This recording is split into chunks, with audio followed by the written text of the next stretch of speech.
Hi again, this is Jennifer. I apologize for my first video. I don't really know what happened.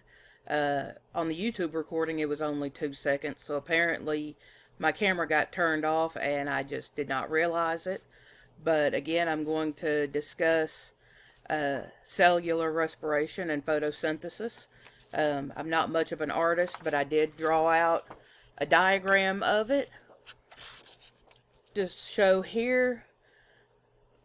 This is a chloroplast, which is where the green stuff, the chlorophyll, is inside a plant. The chloroplasts produce oxygen and glucose, which is then taken up by the mitochondria. When they're producing it, that is an anabolic process, which is building up. The O2 and the glucose is taken up by the mitochondria, which they turn around and use as a catabolic process.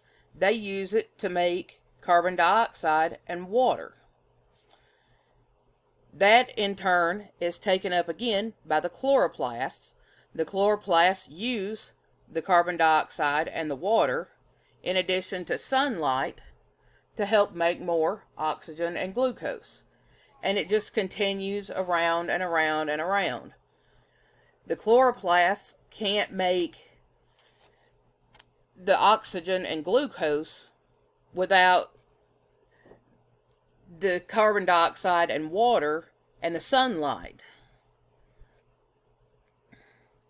And neither can the mitochondria make the carbon dioxide and water without the oxygen and the glucose from the chloroplasts. So they both depend on each other, and neither one could complete their process without the other one completing its processes.